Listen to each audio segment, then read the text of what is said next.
Shalom jemaat Tuhan, mari kita datang di hadapan Tuhan. Bapa di surga, kami bersyukur hari ini kami masih bisa beribadah.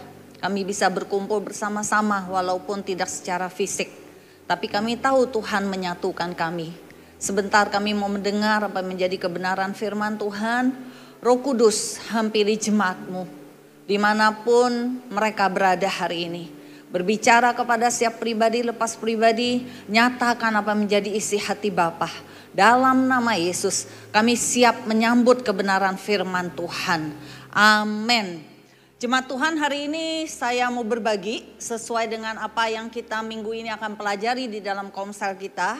Saya mau berbagi tentang the power of Jesus. Saya mau mengajak jemaat Tuhan kita baca Lukas 14 ayat 1 sampai 12. Pencobaan di padang gurun.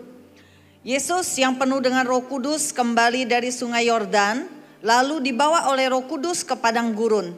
Di situ ia tinggal 40 hari lamanya dan dicobai iblis. Selama di situ ia tidak makan apa-apa, dan sesudah waktu itu ia lapar. Lalu berkatalah iblis kepadanya, "Jika engkau anak Allah, suruhlah batu ini menjadi roti." Jawab Yesus kepadanya, "Ada tertulis, manusia hidup bukan dari roti saja."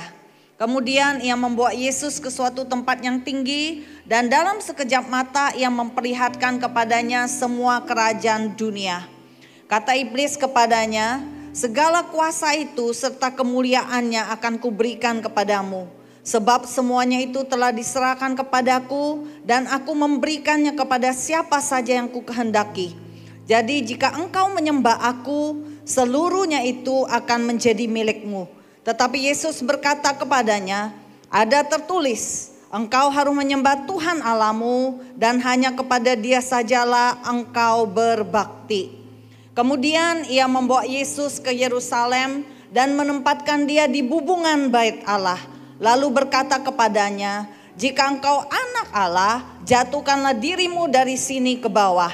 Sebab ada tertulis mengenai engkau, Ia akan memerintahkan malaikat-malaikatnya untuk melindungi engkau. Dan mereka akan menatang engkau di atas tangannya, supaya kakimu jangan terantuk kepada batu." Yesus menjawab katanya, "Ada firman, jangan engkau mencobai Tuhan Allahmu." Melalui perikop ini kita tahu Yesus mengalami pencobaan. Yesus sedang berpuasa, Yesus tidak makan. Dia sedang mencari apa yang menjadi kehendak Bapa di dalam hidupnya. Dan di dalam masa puasanya dikatakan dia mengalami pencobaan. Pencobaan pertama ada di Lukas 4 ayat 3 dan 4. Dikatakan apa? Lalu berkatalah iblis kepadanya, "Jika engkau anak Allah, suruhlah batu ini menjadi roti." Iblis menantang Yesus untuk mengubah batu menjadi roti. Pencobaan pertama ini berkaitan dengan keinginan fisik. Saat Yesus lapar, iblis mencoba menggoda dia untuk mengubah batu menjadi roti. Bapak Ibu jemaat Tuhan, godaan hidup enak sering sekali kita alami di dalam hidup kita. Banyak orang mau hidup enak tanpa perjuangan. Punya harta, punya kekayaan dengan cara mudah. Sehingga banyak orang akhirnya tergoda, keinginan menjadi kaya, mereka korupsi, mereka melakukan penipuan, mereka melakukan hal-hal yang tidak benar. Yesus dicobai juga dalam hal ini. Tapi Yesus menjawab dengan mengutip Ulangan 8 ayat 3. Yesus berkata, dari Ulangan 8 ayat 3 dia kutip demikian firman-Nya, "Jadi ia merendahkan hatimu, membiarkan engkau lapar dan memberi engkau makan mana yang tidak kau kenal dan juga tidak dikenal oleh nenek moyangmu, untuk membuat engkau mengerti bahwa manusia hidup bukan dari roti saja, tetapi manusia hidup dari segala yang diucapkan Tuhan." Yesus berkata, manusia hidup bukan dari roti saja. Bapak Ibu jemaat Tuhan, kita hidup bukan hanya dari makanan saja. Jangan kompromikan imanmu, mau cepat kaya, mau hidup mudah, mau sukses dengan cara-cara yang tidak berkenan di hadapan Tuhan. Yesus dicobai dan Yesus menang. Pencobaan kedua ada di Lukas 4 ayat 5 sampai 8. Dikatakan, kemudian ia membawa Yesus ke suatu tempat yang tinggi, dan dalam sekejap mata ia memperlihatkan kepadanya semua kerajaan dunia. Kata iblis kepadanya, segala kuasa serta kemuliaannya akan kuberikan kepadamu, sebab semuanya itu telah diserahkan kepadaku dan aku memberikannya kepada siapa saja yang kukehendaki. Jadi jikalau engkau menyembah aku, seluruhnya itu akan menjadi milikmu. Pencobaan kedua tentang keinginan mata. Jalan pintas menjadi Mesias tanpa melalui pengorbanan di kayu salib terbentang di depan Yesus.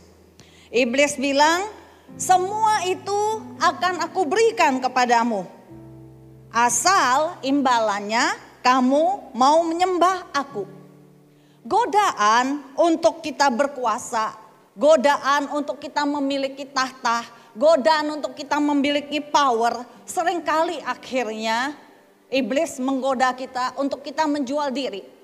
Ada banyak orang demi kekayaan dia pergi ke satu tempat.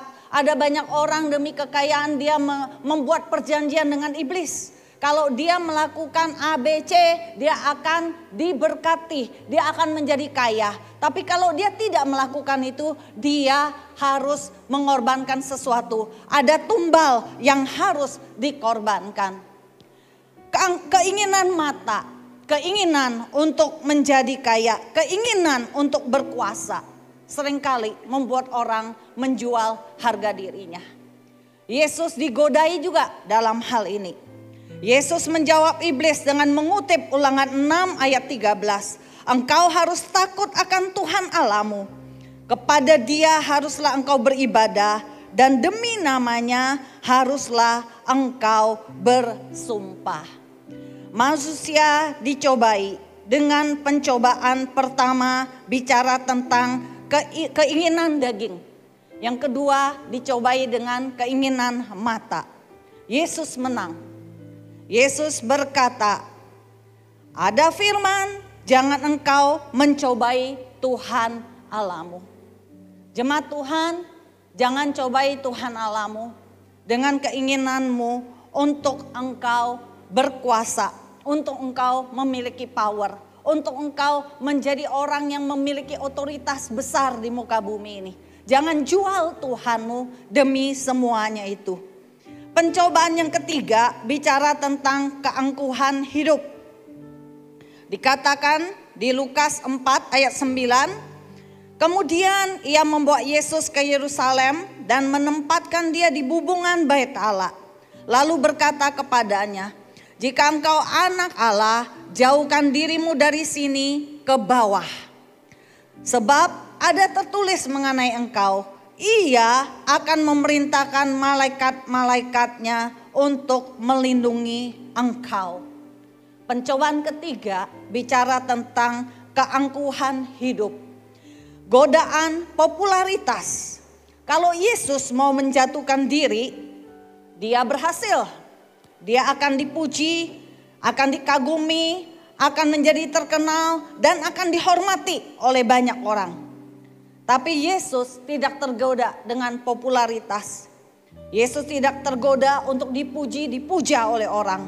Yesus menjawab dengan mengutip Alkitab dari Ulangan 6 ayat 16. Janganlah kamu mencobai Tuhan Allahmu seperti kamu mencobai Dia di masa. Yesus dicobai dalam 3 area. Keinginan daging, keinginan mata, keangkuhan hidup. Pengalaman Yesus di padang gurun menolong kita melihat bahwa pencobaan-pencobaan ini pun akan kita alami dan akan menjatuhkan kita. Serangan iblis akan datang bertubi-tubi. Namun semuanya akan melalui 3 jalur yang sama. Keinginan daging, keinginan mata, dan keangkuhan hidup. Minggu-minggu ini saya menyempatkan diri mengunjungi komsel-komsel melalui Zoom.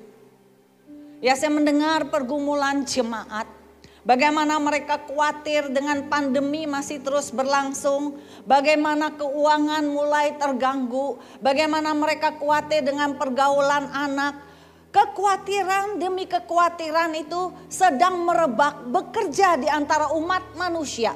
Bahkan di kalangan orang percaya. Iblis mau menggunakan kesempatan itu untuk menyerang kita.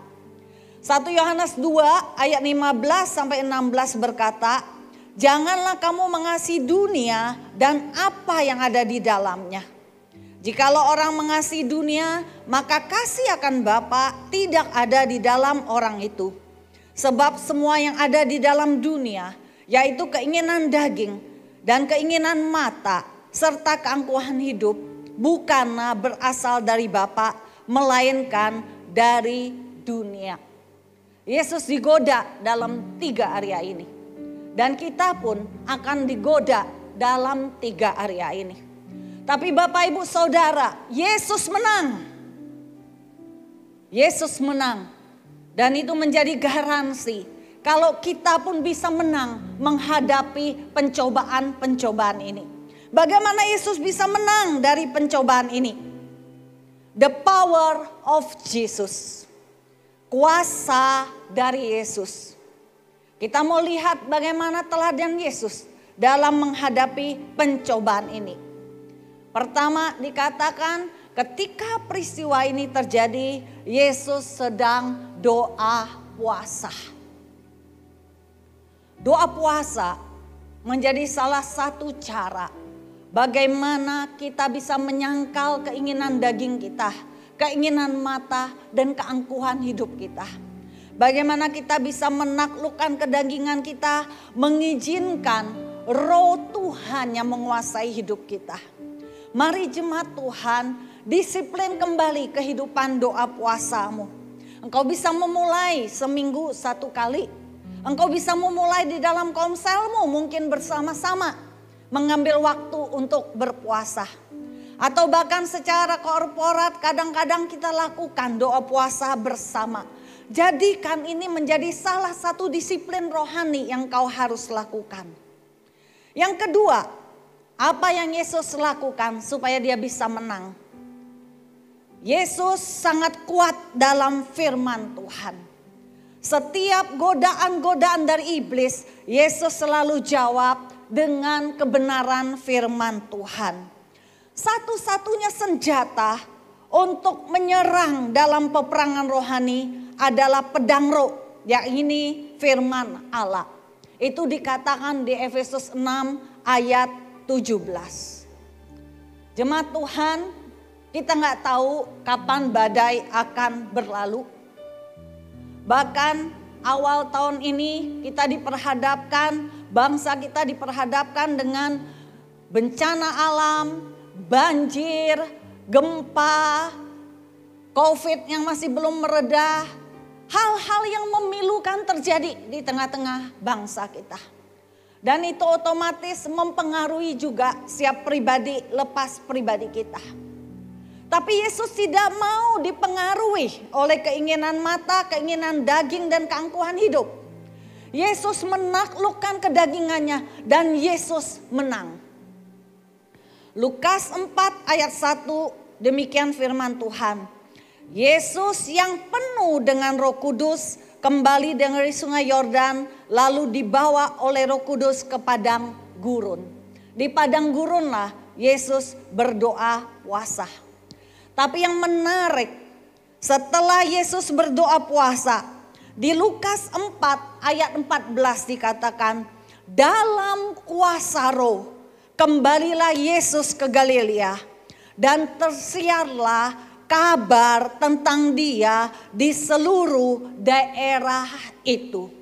Ayat 1 dikatakan Yesus penuh dengan Roh Kudus. Judul perikop dari Lukas 4 ayat 14 di Eastwood, saya senang sekali, dikatakan Jesus begin his ministry. Yesus memulai pelayanannya dalam kuasa Roh. Kita semua sudah punya Roh Kudus. Kita penuh dengan Roh Kudus.